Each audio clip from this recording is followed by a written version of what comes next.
आज की क्लास हम स्टार्ट कर रहे हैं सीपीपी 17 के डिस्कशन से, जो कि आपका पिछला टेस्ट था 64 मार्क्स का।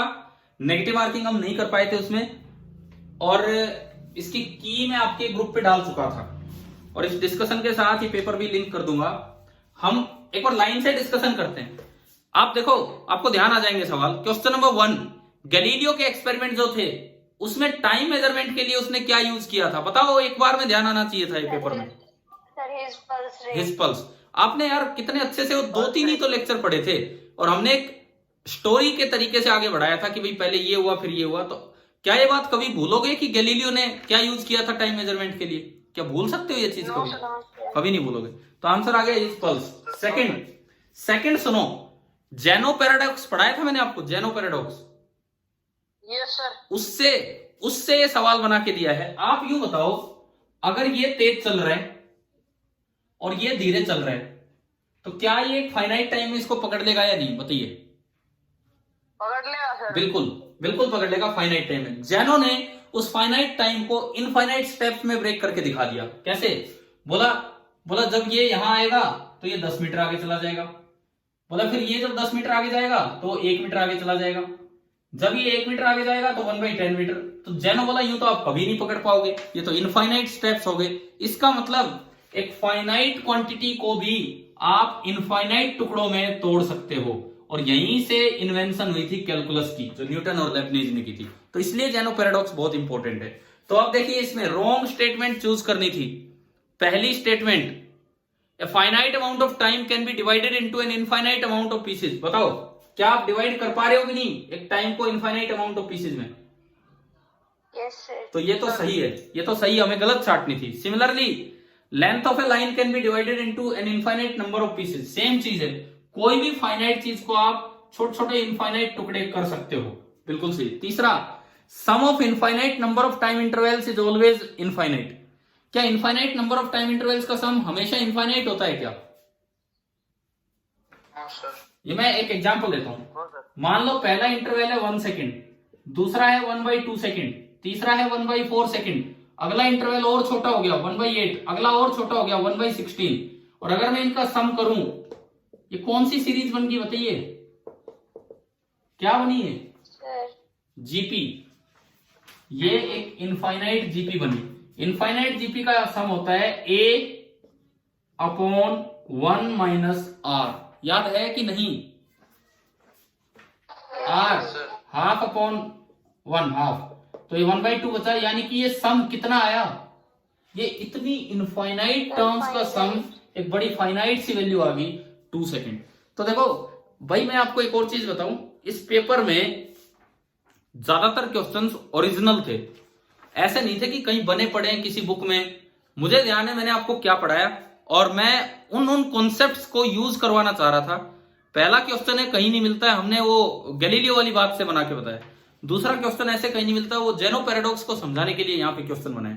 तो आप समझ गए हो ना किस तरह से अपने लेक्चर से ये पेपर रिलेटेड है पूरा। ठीक है। और सी ऑप्शन गलत था तो ये हमने छाट लिया।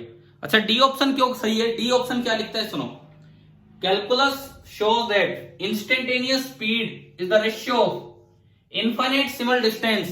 infinite simal distance होता है dx to infinite simal time, और वो होता है dt। बताओ, क्या स्पीड की ये डेफिनेशन होती है कि नहीं? Yes sir. तो ये भी सही है, यानी कि आपका only and only option C था।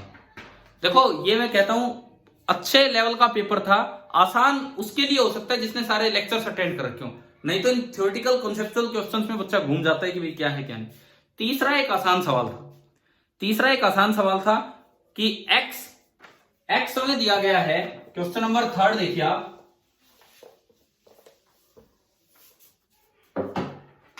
आज मैंने मीटिंग में वो चीज डिसेबल कर दी, वेटिंग रूम, तो उससे शायद आपका ज्वाइन होना आसान हो गया होगा। कल तक तो मैं ही बड़ा परेशान था उसमें, मुझे पता नहीं था पहले उसके बारे में, और वो वेटिंग रूम होता था, मैं एक एक बच्चे को ज्वाइन करवाता रहता था। अब आप फ्री हो ज्वाइन करने के लिए। देखिए 180 - 16t², ये आपका x है। 180t - 16t²। आपको बताना है rate of change of position. अब rate of change of position क्या होती है? Rate of change of position क्या मतलब है इसका?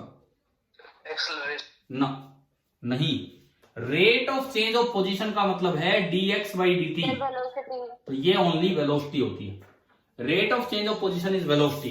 पहले कीजिए डिफरेंशिएशन, तो 180 t का तो 180 माइनस 32 t किस वक्त किस वक्त बतानी है? 5 सेकंड पे, मतलब आपको वेलोसिटी बतानी थी 5 सेकंड पे।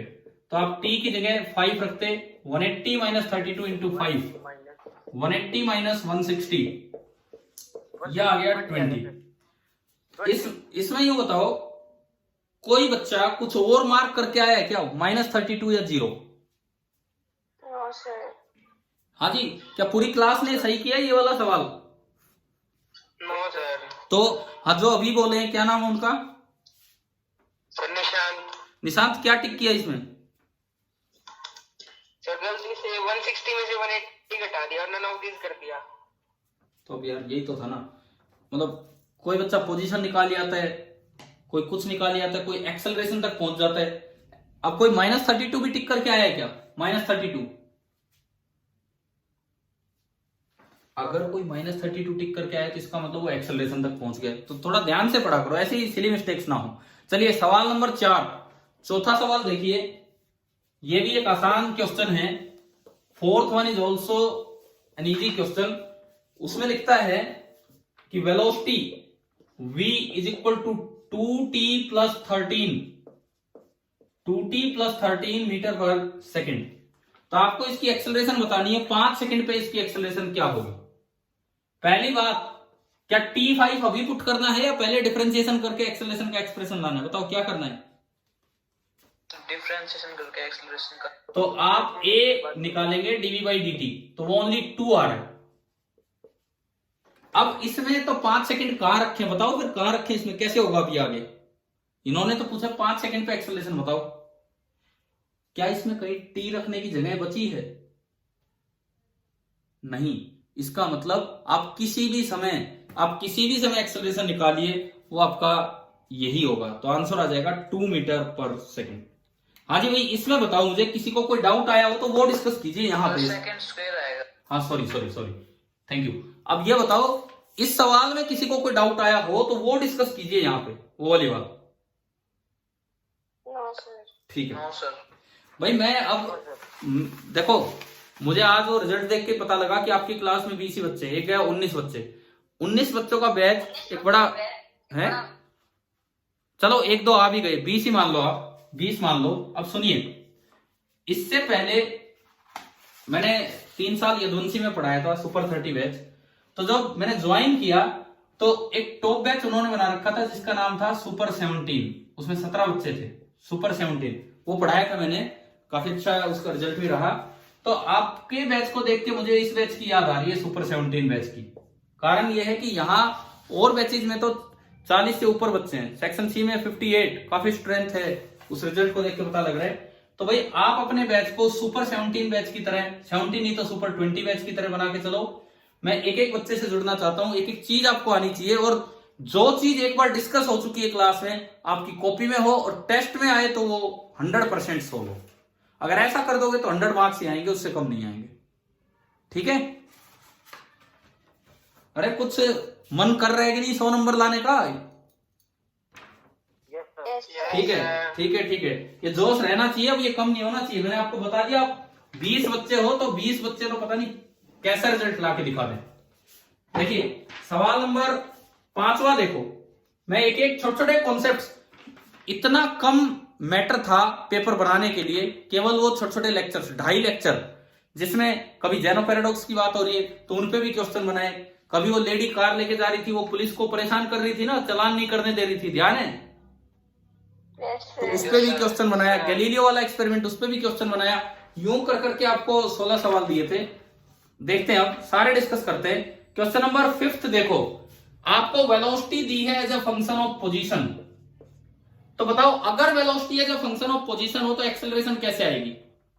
कौन से फॉर्मूले से? v into dv by dx। v की वैल्यू तो है x माइनस 2, और dv बाई dx यहां से बोलो कितना आ रहा है? dv by dx 1, dv by dx is 1। तो एक्सेलरेशन की वैल्यू आ गई x माइनस 2 मीटर पर सेकेंड स्क्वायर। अब किस जगह एक्सेलरेशन पूछी है? x इक्वल टू 2 मीटर पे पूछी इस सवाल में, तो 2 - 2 कितना होगा? 0। क्या ये समझ में आ गया ये वाला सवाल? फिफ्थ क्लियर है सभी को? Yes sir. सिक्स देखो मेरे पास मैसेज आ चुका है अभी 1 मिनट पहले कि आपका 10 मिनट बचा है, तो जल्दी जल्दी डिस्कस करते हैं ये काम पूरा हो। सिक्स देखिए, velocity v is equal to x² - 2 metre पर सेकेंड। थोड़ा सा चेंज करके मैंने अगला सवाल दिया था, अगेन एक्सेलरेशन बतानी है। फिर से आपने यही फॉर्मूला लगाया v into dv/dx, same formula. v की वैल्यू x² - 2, dv/dx बोलो यहां से कितना आ रहा है? 2x। अब आपको एक्सेलरेशन फिर यही बतानी थी x बराबर 2 पे। सेम चीज मैंने रिपीट करवाई कि कहीं ऐसा ना हो गलती से कोई 0 टिक कर आया हो तो अगला फिर फंस जाएगा वो। 2 का स्क्वायर - 2 और 2 इंटू 2, 4 - 2 2 2 2, यानी कि कितना आ गया? 8 मीटर पर सेकेंड स्क्वायर। ठीक है, क्वेश्चन नंबर 7, 7वां सवाल देखिए। 5 और 6 एक जैसे थे, अब हम क्वेश्चन नंबर 7 पे आ गए हैं। देखिए 7 सुनो, the displacement x of a particle depend on time t as x is equal to alpha t square minus beta t cube. भाई एक बात सुनो, अगर ये मीटिंग बीच में खत्म होगी तो मैं क्लास बीच में खत्म नहीं करूंगा, आप समझ गए हो? अगर ये लाइव क्लास बीच में खत्म होगी तो मैं क्लास नहीं रोकूंगा, मैं ये डिस्कशन करके वीडियो लेक्चर अपलोड कर दूंगा आपको। देखो x is equal to alpha t square minus beta t cube ये दिया है। पहली बात, particle will return to its starting point. पहले तो उसका स्टार्टिंग पॉइंट निकालो, क्या है स्टार्टिंग पोजीशन? क्या है स्टार्टिंग पोजीशन? का मतलब होता है position at t equal to 0। बताओ जी, उसमें रख के बताओ, t0 रख के बताओ क्या है उसकी स्टार्टिंग पोजीशन? 0। उसके बाद particle will return to its starting time at time t equal to alpha by beta. तब एक बार x निकालो at t equal to alpha by beta, कितनी आ रही है? उसमें t की जगह पुट कर दीजिए अल्फा बाई बीटा, तो alpha into alpha by beta का square minus beta into alpha by beta का cube, alpha cube upon beta square minus, देखो alpha cube upon beta cube बनेगा तो एक कटेगा और ये कितना आ गया? 0। तो आप बताएं क्या इस समय दोबारा वो वही नहीं पहुंच गया जहां से उसने शुरुआत की है? तो ये पहली स्टेटमेंट सही है। अगेन आपको ध्यान देना था, मैंने जानबूझ के 2-3 सवालों में रॉन्ग स्टेटमेंट डाला है ताकि बच्चा कभी जल्दबाजी में पहला ही टिक ना करे। आपको इसमें से रॉन्ग स्टेटमेंट छाटनी, तो पहली स्टेटमेंट तो सही है। दूसरा, the particle will come to rest at time इतना, रेस्ट पे है कि मोशन में, वो वेलोसिटी से पता लगेगा। वेलोसिटी निकलेगी dx बाई dt से, तो देखिए वेलोसिटी कितनी आई, बोलिए भाई जल्दी बोलो, यहां से डिफरेंशिएशन कितना आएगा? 2 alpha t minus 3 beta t square. तो ये कहता है कि पार्टिकल रेस्ट पे कब आएगा? रेस्ट पे तब आएगा जब उसकी वेलोसिटी 0 कर दो। वेलोसिटी 0 की तो 2 अल्फा टी बराबर 3 बीटा टी स्क्वायर आ गया, और यहां से t देखिए कितना आया? 2 अल्फा अपॉन 3 बीटा। यानी कि इस समय पार्टिकल की वेलोसिटी 0 है, और यही इसमें लिखा था 7th के पी में। क्या ये समझ में आ गया कि नहीं? ये भी सही थी स्टेटमेंट। तीसरा सुनो, तीसरी सुनो, initial velocity of the particle was 0 but initial acceleration was not 0। देखते हैं जी, वेलोसिटी का एक्सप्रेशन आया 2 alpha t minus 3 beta t square. कीजिए जी, डिफरेंशिएट करके एक्सेलरेशन लाओ। Velocity as a function of time है तो dv बाई dt निकाल दो, कितना होगा? पहला डिफरेंशिएशन कितना होगा? 2 alpha minus 6 beta, 2 alpha minus 6 beta T. समझ गए? अब बताओ इनिशियल वेलोसिटी कितनी है? t बराबर 0 पे इसकी वेलोसिटी कितनी है? 2 अल्फा। अरे यहां देखो वेलोसिटी, 2 अल्फा। अरे फिर मैं कहता हूं यहां देखो वेलोसिटी 0। इनिशियल एक्सेलरेशन कितना है t बराबर 0 पे? 2 अल्फा। तो थर्ड स्टेटमेंट यही कहती है कि इनिशियल वेलोसिटी 0 और इनिशियल एक्सेलरेशन नॉन जीरो। आ गया दोनों, क्योंकि अल्फा बीटा नॉन जीरो ऊपर दिया था मैंने क्वेश्चन में। आखिरी ऑप्शन, ये पहली 3 स्टेटमेंट सही हैं। आखिरी option, acceleration of the particle is constant. क्या ये एक्सेलरेशन कांस्टेंट है या टाइम के साथ चेंज हो रही है, बताओ? टाइम के साथ चेंज हो रहा है। हाँ, तो ये ऑप्शन गलत है, तो इसका आंसर आ गया डी। 7th हो गया। 8th देखो, लगभग मैंने पढ़ाया हुआ। A lady in A car with a broken speedometer, police ने पकड़ ली फॉर ओवर स्पीडिंग। वो जा रही थी 60 माइल एन आवर पे।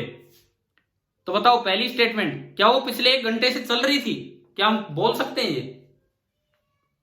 No sir. बिल्कुल नहीं बोल सकते। क्या वो अगले 1 घंटे तक चलती रहेगी, ये बोल सकते हैं हम? नहीं। तीसरा, क्या उसका स्पीडोमीटर उस समय 60 माइल्स पर आवर दिखा रहा होगा, बताओ? क्यों? खराब हो रहा है, क्योंकि क्वेश्चन में दिया है ब्रोकन स्पीडोमीटर। खराब हो रहा है। हाँ, इसलिए आंसर आएगा नन ऑफ दिस। अगर वो ब्रोकन ना लिखा होता ना तो आंसर आता सी। चलो भाई, 8 हो गए। हाँ जी। 7th क्वेश्चन में अगर हम एक्सेलरेशन और वेलोसिटी नहीं निकालते तो इनिशियल वेलोसिटी 0 थी। किसमें, कौन से में? 7th में? यहाँ से अगर यस सर, हाँ, इनिशियल वेलोसिटी 0 थी, ठीक है। सर फिर एक्सेलरेशन 0 ही हो जाता। कैसे? आप, मैं फिर से एक बात क्लियर करता हूं।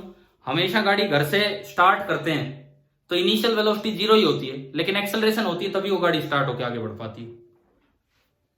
ऐसा थोड़ी होता है कि गाड़ी घर के अंदर ही कमरे से ही किसी स्पीड से आ रही, कहीं खड़ी होगी गाड़ी आराम से, इनिशियल वेलोसिटी तो 0 ही होगी अगर गाड़ी स्टार्ट हो रही है, लेकिन इनिशियल एक्सेलरेशन नॉन जीरो होने की वजह से गाड़ी की स्पीड बढ़ती है और वो आगे बढ़ती है। क्या क्लियर हुआ कि नहीं? मतलब इन बच्चों का जो सवाल था, स्टूडेंट का जो क्वेश्चन है, मैं बताता हूं आपको। इनका सवाल है, ये यूं सोच रहे हैं कि जब कभी वेलोसिटी 0 होती है तो एक्सेलरेशन भी 0 होती है। ये सोचना गलत है। एक एग्जांपल देता हूं। आप किसी चीज को ऊपर थ्रो कीजिए, एट द हाईएस्ट पॉइंट उसकी वेलोसिटी कितनी होती है? हाईएस्ट पॉइंट पे 0, लेकिन उसमें हर वक्त एक्सेलरेशन ड्यू टू ग्रेविटी रहता है नीचे। तो जरूरी नहीं कि जिस वक्त वेलोसिटी 0 हो उसका रेट ऑफ चेंज भी 0। अंडरस्टैंड? ठीक है, चलिए 9वां सवाल, 9th क्वेश्चन देखिए।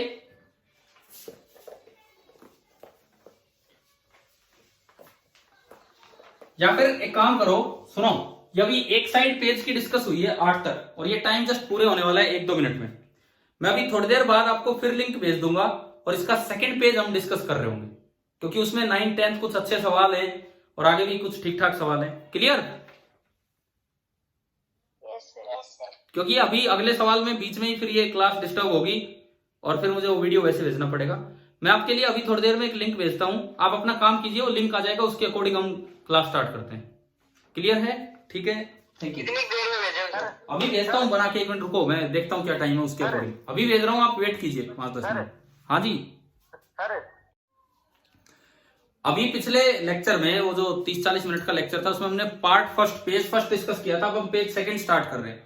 तो जो आपका 9th क्वेश्चन है उसमें position as a function of time दिया है और हमसे पूछा है कि उस वक्त वेलोसिटी बताओ जब वो ओरिजिन पे पहुंच गया हो।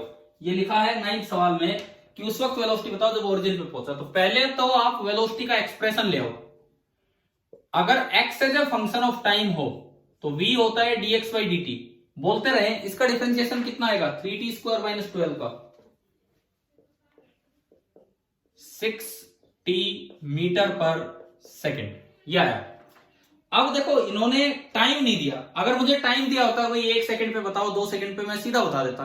इन्होंने कहा उस समय बताओ वेलोसिटी जब वो ओरिजिन पे पहुंचा। तो टाइम कहां से निकाल के लाई? टाइम कहां से? हाँ, पहले x को 0 करके टाइम निकालो कि वो कब पहुंचा होगा। तो यहां से 3t² आया 12, t² आया 4, यानी कि टाइम आ गया 2 सेकंड। और जब आप इस 2 सेकंड को यहां रखेंगे तो वेलोसिटी है t = 2 सेकंड, कितनी आ रही है? 12 मीटर पर सेकंड। क्या 9th आ गया समझ में सभी को कैसे होना था? ठीक है। अब 10th, जिसमें मुझे लगता है कि ज्यादातर बच्चे फंसे हैं। 10th कितने बच्चों ने सही किया?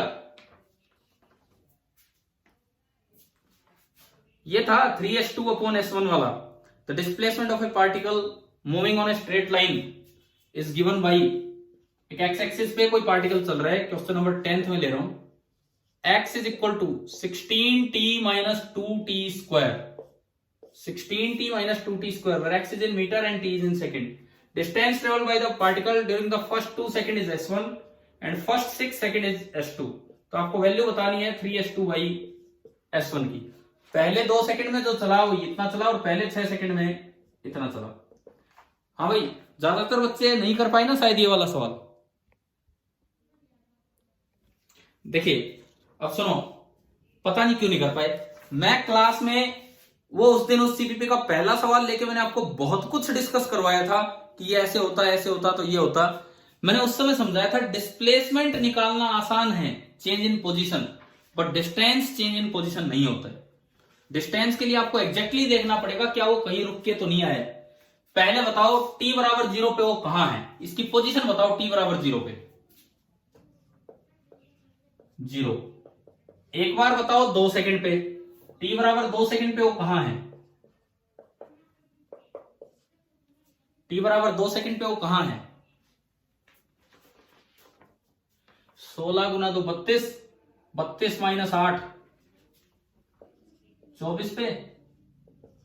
और t बराबर 6 सेकंड पे वो कहां है। t बराबर 6 सेकंड पे वो कहां है। 16 गुना 6 96 माइनस 6 6 36 तो 72। बताओ कहां है, कितना रेट। 16 गुना 6 24 ही आ रहा है ना। 96 माइनस ये, ठीक है 24 मीटर। तो इसकी हमें 3 पोजीशंस पता लगी। क्या क्या 3 पोजीशंस की, ये t बराबर 0 पे ओरिजिन पे था, फिर 2 सेकंड बाद ये 24 मीटर पे था, और फिर 6 सेकंड पे फिर यही था। तो इसका मतलब कहीं ये घूम फिर के आ रहा होगा, मुड़ा होगा, क्योंकि जब भी कभी डिस्टेंस की बात की जाए आप चेंज इन पोजीशन से डिस्टेंस नहीं ला सकते हैं। आपको पहले वेलोसिटी का एक्सप्रेशन लाना होगा, देखना होगा कब वेलोसिटी 0 हुई, कब तक वेलोसिटी पॉजिटिव थी, कब नेगेटिव थी। तो ऐसे सवाल डिस्टेंस के वेलोसिटी से होंगे। हाँ जी बताओ वेलोसिटी का एक्सप्रेशन क्या बनेगा यहां से, बोलिए। 16 माइनस 4t। अब आप 3 इलाके छाटो कि कब तो वेलोसिटी पॉजिटिव है, 3 टाइम। कब तो, कौन से टाइम पे तो वेलोसिटी पॉजिटिव है, कौन से टाइम पे वेलोसिटी 0 हुई है, और किस टाइम के बाद वेलोसिटी नेगेटिव है। पहली बात, वेलोसिटी पॉजिटिव कब कब है। पहली बात ये बताओ वेलोसिटी 0 कब हुई है, किस समय। वेलोसिटी 0 कब हुई है, 4 पे। t बराबर 4 सेकंड पे वेलोसिटी 0 हुई है। 4 से कम अगर मैं लूं तो वेलोसिटी पॉजिटिव आ रही है कि नेगेटिव, बताएं इसमें देख के। पॉजिटिव। अगर मैं 1 सेकंड रखता हूं तो ये पॉजिटिव आ रही है, यानी कि ये जो पॉजिटिव रही है ये लेस देन 4 सेकंड पे रही। और 4 से ज्यादा लूं, 5 ले लिया, तो वेलोसिटी क्या आ रही है, t की जगह 5 रखा तो नेगेटिव, वेलोसिटी आई नेगेटिव। इसका मतलब t ग्रेटर देन 4 सेकंड पे वेलोसिटी नेगेटिव। नेगेटिव का मतलब वो उल्टा चल पड़ा, पॉजिटिव का मतलब आगे चला, ये है। तब देखो इसका पूरा मोशन संभालते हैं। 4 सेकंड पे बीच में वो रुका होगा। एक बार 4 सेकंड पे पोजीशन और बताओ कितनी है, जरूरत पड़ेगी उसकी हमें अब। पोजीशन एट 4 सेकंड बोले। 16 इंटू 4 64 माइनस 32 मीटर। अब इन सारी पोजीशंस को मैं यहां दिखाऊं। देखिए एक पोजीशन है 24 मीटर, एक पोजीशन है 32 मीटर। बस पार्टिकल कब कब कहां था, t बराबर 0 पे पार्टिकल यहां था। शुरू के 4 सेकंड तक उसकी वेलोसिटी सीधी रही और वो यहां पहुंचा। पहले वो गया यूं, 2 सेकंड पे यहां था बीच में, और फिर अगले 2 सेकंड वापस आया और 6 सेकंड पे यहां पहुंच गया। क्या अब बताओ उसका पूरा चलना चलाना समझ में आ गया, किस तरह वो चला है। तो इस चाल चलन को देखते हो आप बताओ कि पहले 2 सेकंड में वो कितने मीटर चला है। पहले 2 सेकंड में 24, डिस्टेंस इतनी है। अगले 2 सेकंड में डिस्टेंस कितना, अगले 4 सेकंड में, ना सॉरी, यश तो बोलता है पहले 6 में। पहले 6 में डिस्प्लेसमेंट बताओ उसका कितना हुआ है, पहले 6 सेकंड में डिस्प्लेसमेंट।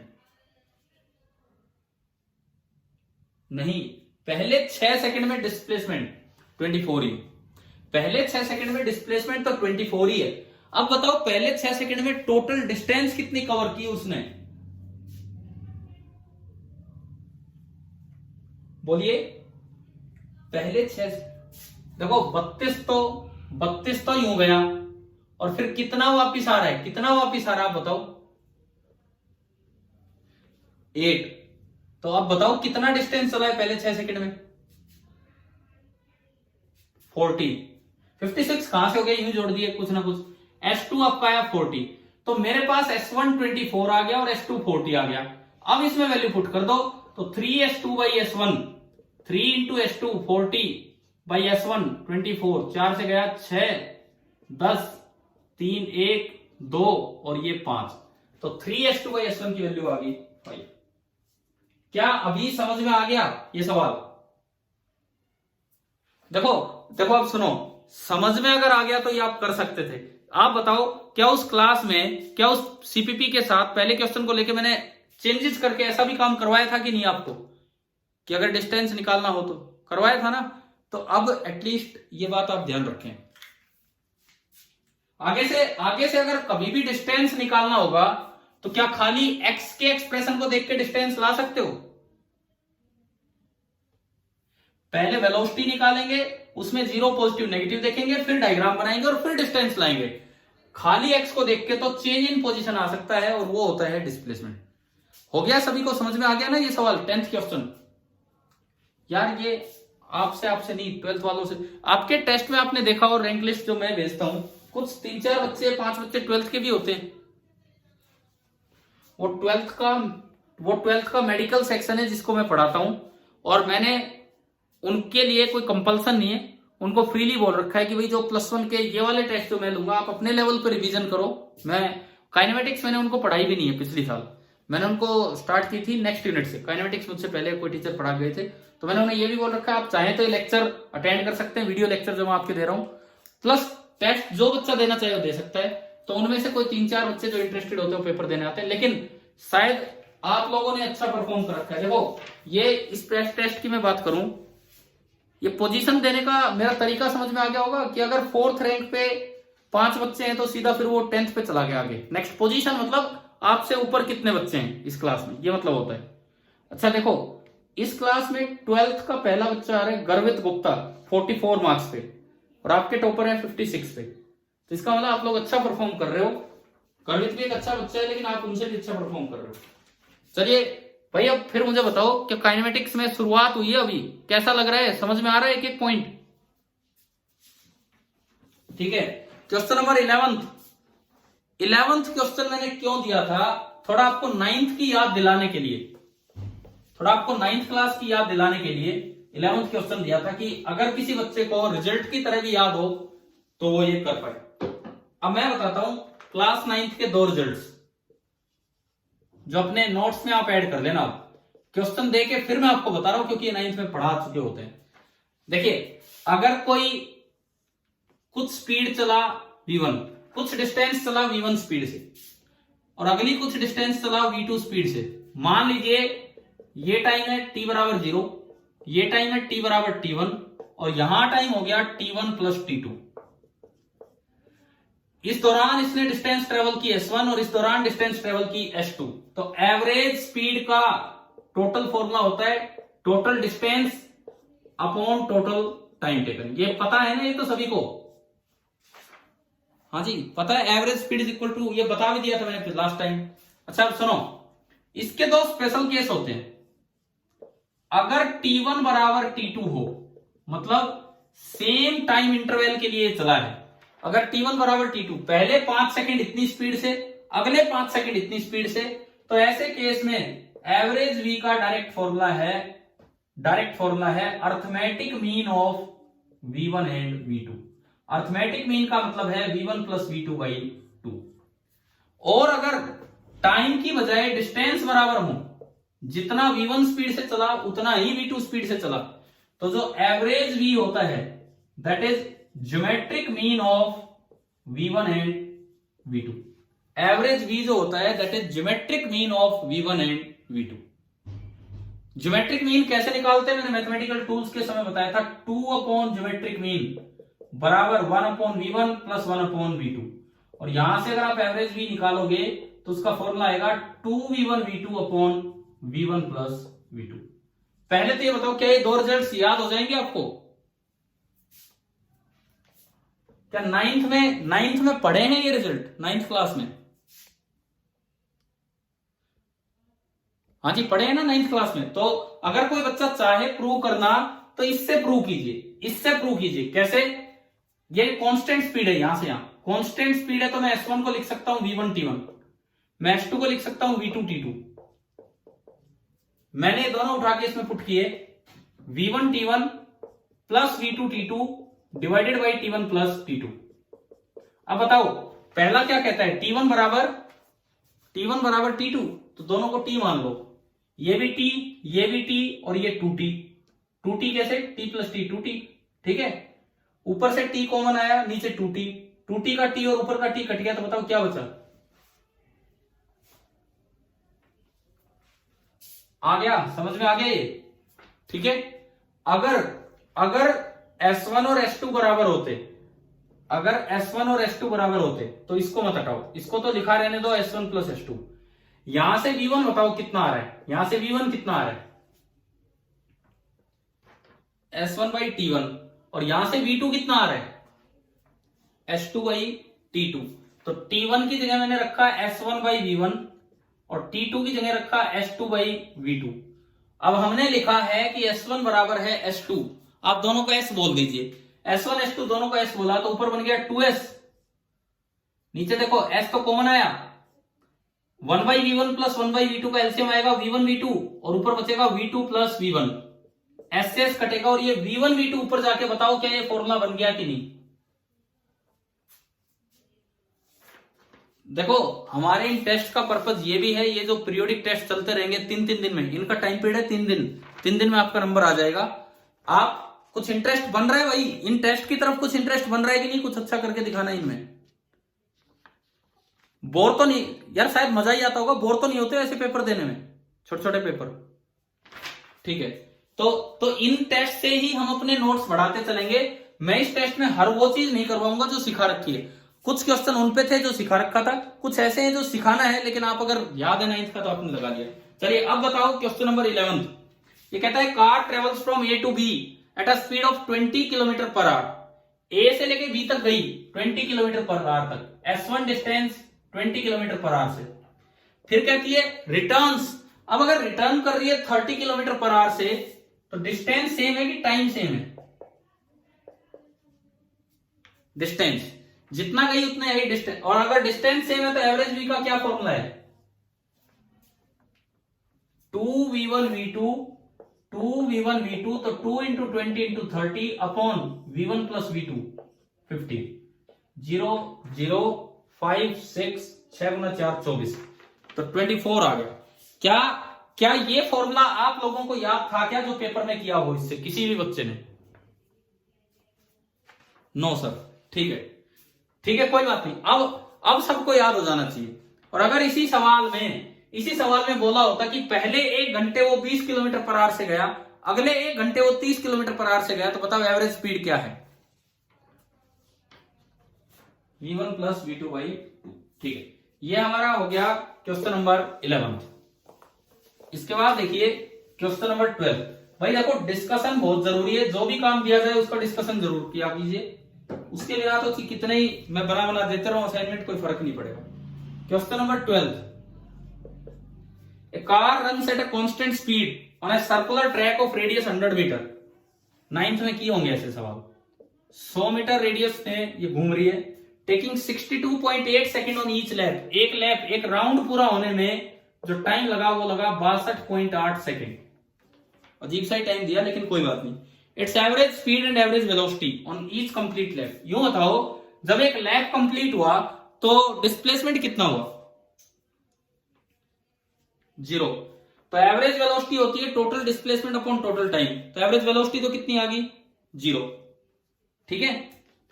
अब बात करते हैं एवरेज स्पीड की। एवरेज स्पीड क्या होती है?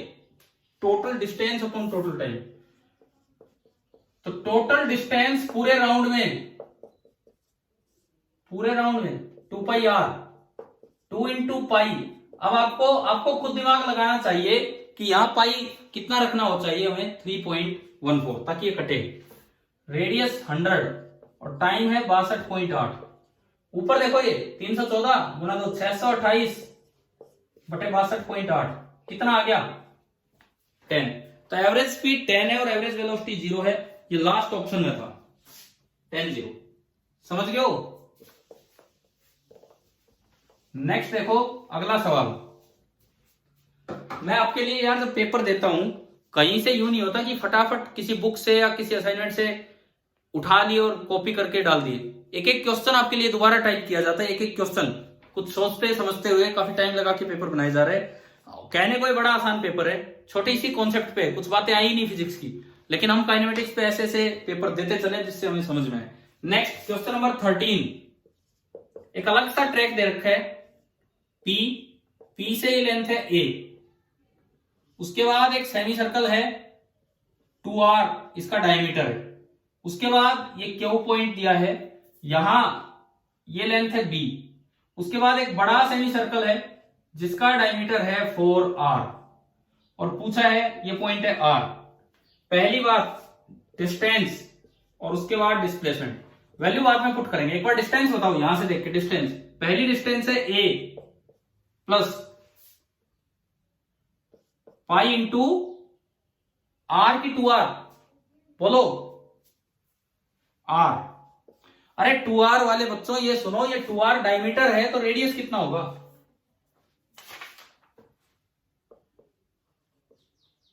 प्लस b, अगले में बोलो pi into 2r, pi into 2r। अच्छा इन्होंने r की वैल्यू दी है 11/पाई, 11/पाई, तो इसका मतलब पाई तो डायरेक्ट ही कट रहे हैं, और दूसरे में भी r दिया है 11/पाई, तो ये हो गया 22/पाई। अच्छा b आपको दिया है 8 और a दिया है 7, पाई पाई पाई पाई, 7 और 8 15 और 11 26 और 22, तो ये आपका आ गया 48 मीटर। बताओ डिस्टेंस दिख गया कैसे निकाला हमने? डिस्प्लेसमेंट, डिस्प्लेसमेंट ये डिस्प्लेसमेंट देखिए, अब डिस्प्लेसमेंट देखिए और बोलिए स्टार्टिंग से a plus 2r plus b plus 4r। a आपका है 7, 2r, अब r है 11/पाई, r है 11/पाई, तो 2 इंटू 11/पाई। अब पाई आपको रखना चाहिए 22/7 ताकि ये कटे, ठीक है? यहां पे 22/7 रखो फ्रैक्शन में, प्लस b आपका कितना है 8 प्लस 4r, r है 11/पाई और पाई आपने रख दिया 22/7। वैल्यू भी कैसे रखनी है सारी समझ में आनी चाहिए। 11/22 1/2, 2 से 2 गया तो ये 7 आया, यहां पे 11/22 2 से 2 गया ये 14 आया, 14 और 7 21 और 7 28 और 8 36, तो जो डिस्प्लेसमेंट आया वो कितना आया 36 मीटर। आप ये ध्यान से देखा करो यार, कहां तो पाई 22/7 रखना चाहिए, कहां 3.14, पिछले में वो था, है ना? आगे ये भी समझ में। क्वेश्चन नंबर 13 हमारा हुआ। अब हम आते हैं क्वेश्चन नंबर 14 पे। क्वेश्चन नंबर 14 पे देखिए, in which of the following cases. अब मैंने आपको एक बिल्कुल शुरू में एक बात बताई थी कि भाई क्या होता है आपका पॉइंट ऑब्जेक्ट, कब आप मान सकते हैं कि ये पॉइंट ऑब्जेक्ट है, बताया था? जब उस ऑब्जेक्ट के खुद के साइज के मुकाबले। तो देखिए इसमें कुछ ऑप्शंस दिए। अर्थ रिवॉल्विंग अराउंड सन, क्या ये पॉइंट ऑब्जेक्ट माना जा सकता है? हाँ, लेकिन ये ध्यान से पढ़ना था कि नोट, मैं बार बार इस बात पे आपका ध्यान दिला रहा हूं, इस पेपर में नोट या रोंग ये आते हैं पेपर में, तो ये ऑप्शन हमारा आंसर नहीं होगा। दूसरा, mobile phone falling from top of Qutub Minar. Qutub Minar की हाइट तो बहुत ज्यादा है, उसके मुकाबले तो मोबाइल तो एक पॉइंट ऑब्जेक्ट हो ही जाएगा। क्लियर है? ठीक है। थर्ड देखो, मुरलीधरन डिलीवरी। मुरलीधरन नाम जानते हो? श्रीलंका का ऑफ स्पिनर था मुथैया मुरलीधरन। उन्होंने एक डिलीवरी की, मतलब बॉल दी उन्होंने, turning after pitching on ground. कितने बच्चों ने मुरलीधरन को बॉल करते हुए देखा है टीवी पे? ऑफ स्पिनर है कि लेग स्पिनर, बताओ? Off spinner. बड़ी अच्छी टर्न होती थी उनकी बॉल, अलग एक्शन था, काफी अलग एक्शन था, थोड़ा यूं भी लगता था झटका सा है, लेकिन वो ऑफ स्पिन करते थे। तो यहां बोला है कि मुरलीधरन डिलीवरी मतलब ball turning after pitching on ground, ground पे पड़ने के बाद, ग्राउंड पे टिकने के बाद वो टर्न हुई है। तो अपने बस वहां से लेके और कहां तक देखना है, रीचिंग द बैट्समैन। अब यूं बताओ, मुरलीधरन कोई फास्ट बॉलर था कि स्पिन बॉलर था? तो स्पिन बॉलर क्या बाउंसर फेंकते हैं? क्या बाउंसर फेंकते भाई पिच के बीच में डाल दी? वो बॉल को काफी ओवर पिच डालते हैं। बॉल को काफी ओवर पिच डालने का मतलब है कि बॉल काफी बैट्समैन के पास ही जाके गिरती है, पता है ना ये तो, ठीक है। तो यूं बताओ, बॉल ने यहां कहीं मेरे सामने टप्पा खाया और मेरे तक बॉल आई, मैं बैट्समैन हूं, क्या इतनी सी दूरी में उस बॉल को पॉइंट ऑब्जेक्ट माना जा सकता है या नहीं? नहीं, बिल्कुल नहीं। और अगर उस 22 गज की पिच की बात करते पूरी पिच पे, तो हम बॉल को क्या मान सकते थे? एक पॉइंट ऑब्जेक्ट। क्या समझ में आया ये सवाल किस तरह बनाया था? सी, ठीक है, ये नहीं माना जा सकता, यही आंसर। और लास्ट है, train going from Mahendragarh to Kanina. ये तो यार 18 किलोमीटर बहुत ज्यादा है। क्या ट्रेन का साइज 18 किलोमीटर के कंपेरेबल होता है? नहीं होता, तो इसलिए आंसर आ गया सी। 15th क्वेश्चन नंबर 15 देखो, a particle moves in a semi circular path of radius 7 metre. ये तो एक आसान सवाल है, एक सीधा आसान सा सवाल है। सेमी सर्कुलर पाथ में चल रहा है यहां से वहां, तो डिस्टेंस ट्रेवल्ड एंड डिस्प्लेसमेंट। हाँ जी, डिस्टेंस ट्रेवल्ड तो कितना है? पाई आर 22/7 गुना 7, तो डिस्टेंस तो आ गया 22 मीटर। डिस्प्लेसमेंट कितना है? 2r 14 metre.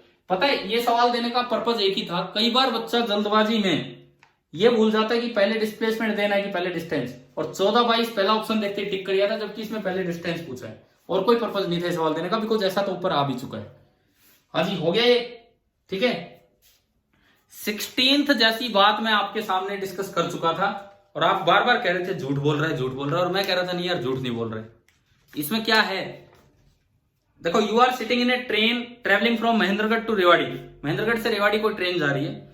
You are saying that, आप ट्रेन में बैठे बैठे किसी से बात कर रहे, कह रहे हैं कि कनीना खास is coming.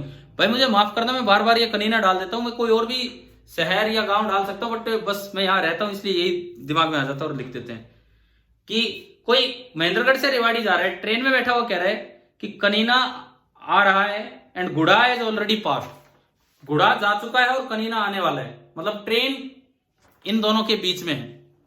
What is the frame of reference in your sentences? आपने 2 सेंटेंस दिए, गलत तो है ही नहीं ये सेंटेंस। क्या ग्राउंड फ्रेम से आप देख के बोल रहे हो? नहीं, हाँ ट्रेन, आप ट्रेन के फ्रेम में बैठे हो तो वहां से देख के। ये नन ऑफ दीज बोलने का ये मतलब था कि किसी को यूं लगे कि ये तो झूठ बोल रहा है, तो नन ऑफ दीज को टिक करिए। अभी बताओ क्या ये पूरा पेपर समझ में आ गया है या नहीं? ठीक है, ये हमारा हुआ CPP 17 एंड टेस्ट नंबर जो भी आपका टेस्ट था। अब देखो, आप अगर इन टेस्ट में अच्छा करोगे तो डेफिनेटली, आप अगर इन टेस्ट में अच्छा करोगे तो डेफिनेटली आगे भी अच्छा करोगे। ये मैसेज फिर आ चुका है कि लास्ट 10 मिनट्स बची हैं, कोई बात नहीं। आप अगर इन टेस्ट में अच्छा करोगे तो डेफिनेटली जो RPS टेस्ट सीरीज का टेस्ट है, चाहे वो कहीं से बन के आए, हमें नहीं पता होता। अगर ये टेस्ट मैंने बनाया होता पिछला, तो पक्की बात है कि मेजरमेंट पे भी क्वेश्चन होते। अभी नहीं आए कोई बात नहीं, बट मैं फिर कहता हूं कि IIT के पेपर में भी हर टॉपिक कवर नहीं किया जाता है। केवल 25 सवाल आने, 25 सवालों में हर चैप्टर कैसे कवर हो सकता है? 11th और 12th के चैप्टर भी काउंट करें NCERT के तो 25 से ज्यादा है, 15-15, 30 चैप्टर है, जबकि सवाल हमें 25 ही देने हैं, मतलब IIT वालों को उसमें केवल 25 क्वेश्चन। तो सारी चीजें कवर तो उसमें भी नहीं हो सकती, बट फिर भी आप कोशिश कीजिए। देखो, बाहर से नहीं आएगा, कोई टॉपिक मिस हो गया वो एक अलग चीज है। ऐसा नहीं हो सकता कि बाहर से कहीं से आ गया, जो सिलेबस है उससे बाहर से, वो दिक्कत देता है। कोई मिस है तो उससे दिक्कत नहीं होनी चाहिए। अब मैं 5 मिनट 10 मिनट आपको आगे पढ़ा रहा हूं, क्योंकि आप क्लास में हो, आप ढंग से अटेंड कीजिए। कि उस दिन मैंने आपको उस CPP के 3 क्वेश्चन करवा दिए थे, याद है, जिसमें सिलेबस दिया था, ठीक है। जस्ट हम 5-10 मिनट आगे पढ़ेंगे, तो आप इधर ध्यान दो। उस CPP के मैंने आपको 3 क्वेश्चंस करवाए थे। CPP नंबर 16, जिसमें काइनेमेटिक्स का सिलेबस है। एक बार सुनो, सिलेबस है motion in a straight line, पहला चैप्टर है, और दूसरा है मोशन इन ए प्लेन। हमें दोनों चैप्टर कंप्लीट करने हैं। पहले चैप्टर का पहला टॉपिक है फ्रेम ऑफ रेफरेंस। क्या आप फ्रेम ऑफ रेफरेंस अब समझ चुके हैं कि नहीं, क्या होता है ढंग से? ठीक है। दूसरा टॉपिक है motion in a straight line, वो भी चल रहा है। उसके अंदर लिखा है पोजीशन टाइम ग्राफ, वो अभी हमने नहीं देखा है, ग्राफ पे आएंगे। स्पीड एंड वेलोसिटी, ये हम वर्ड्स यूज कर चुके हैं। उसके बाद आता है elementary concepts of differentiation and integration for describing motion. तो सबसे पहले ये टॉपिक चल रहा है, जो हमारा आजकल जो टॉपिक चल रहा है, this is the elementary concepts of differentiation and integration for describing motion. लेकिन इसमें मैं एक चीज करवा चुका हूं कि elementary concept of differentiation.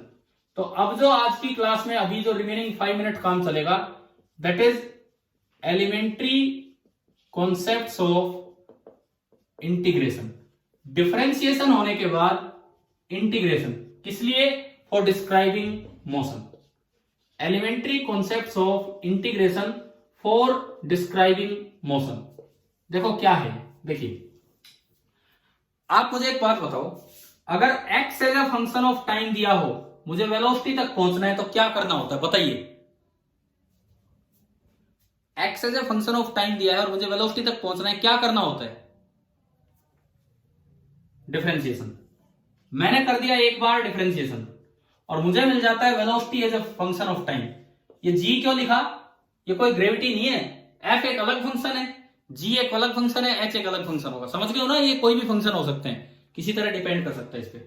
v आ गया as a function of time. अब मुझे एक्सेलरेशन लाना है, तो बताओ क्या करें? अगेन डिफरेंशिएशन, ये डिफरेंशिएशन आ गया, acceleration as a function of time. मैं यहां तक आपको पहुंचा चुका, मैंने आपको ऊपर चढ़ना सिखा दिया, उतरना नहीं सिखाया। मैं पिछली क्लास में यहां तक पहुंचा चुका, उतरना नहीं सिखाया कि एक्सेलरेशन से वेलोसिटी कैसे लाते हैं और वेलोसिटी से डिस्प्लेसमेंट कैसे लाते हैं। डिफरेंशिएशन का उल्टा क्या होता है? इंटीग्रेशन। सुनो, अब सुनो, अगर acceleration as a function of time दिया हो और आप इंटीग्रेट करें, तो उससे क्या मिलेगा आपको? उससे आपको मिलेगा चेंज इन वेलोसिटी। वेलोसिटी की बजाय मिलेगा चेंज इन वेलोसिटी। अभी दिखाऊंगा मैं आपको कि टाइम लिमिट दी होगी तो उससे चेंज इन वेलोसिटी आपको मिल जाएगा। ठीक है।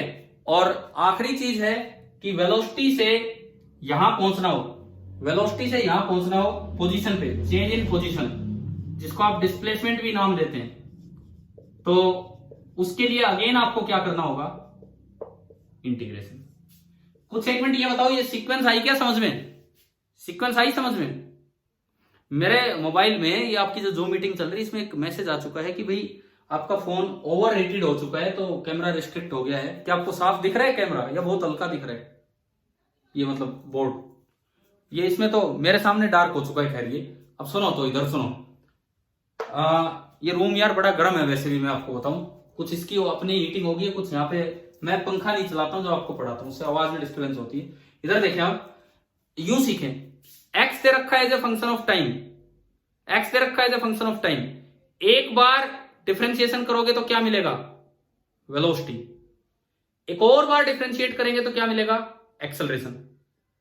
एक्सेलरेशन को एक बार इंटीग्रेट करोगे तो चेंज इन वेलोसिटी, वेलोसिटी को एक बार इंटीग्रेट करोगे तो चेंज इन पोजीशन, जिसे हम नाम दे देंगे डिस्प्लेसमेंट, उसको हम नाम देंगे डिस्प्लेसमेंट।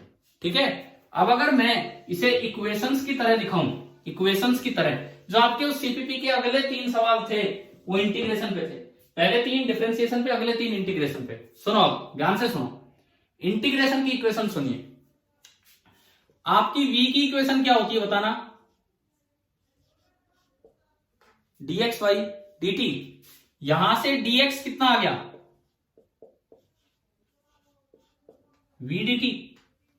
आप दोनों साइड इंटीग्रेशन कर दो, इंटीग्रल dx और इंटीग्रल v dt। इधर इंटीग्रल dx और उधर इंटीग्रल v dt, दोनों साइड आप इंटीग्रेशन कर दो। इंटीग्रल dx लिमिट लगाओ, यहां 0 से कोई भी टाइम t, और यहां मान लो x1 से x2, t बराबर 0 पे। देखो लिमिट कैसे लगती है, d के आगे t है तो t पे लिमिट लगेगी, और d के आगे x है तो x पे लिमिट लगेगी। तो यहां बनेगा integral dx x limit x1 से x2, और ये अगर v आपको दे रखा हो as a function of time 2t 3t 4t कुछ भी, वो पुट करो और इंटीग्रेशन करो। लिमिट कैसे पुट करेंगे? Upper limit minus lower limit, this is integral v dt। And ये है change in position. Change in position को नाम दिया जाता है डिस्प्लेसमेंट। तो मेरी इंटीग्रेशन की पहली इक्वेशन बनी कि डिस्प्लेसमेंट होगा इंटीग्रल v dt 0 से t। आप बताओ इंटीग्रेशन की पहली इक्वेशन समझ में आ गई है कि नहीं? हाँ जी, इंटीग्रेशन की फर्स्ट इक्वेशन क्लियर हुई सभी को? अब सुनिए, आपको इस पे जो क्वेश्चन ट्राई करना है, सीपीपी है ना आपके पास, सीपीपी 16 का क्वेश्चन नंबर 4 आप इस पे ट्राई करेंगे। अभी टाइम पूरा होने वाला है। मैं इंटीग्रेशन की बाकी 2 इक्वेशन कल बताऊंगा। क्या कल क्लास लगा लें आपकी? कल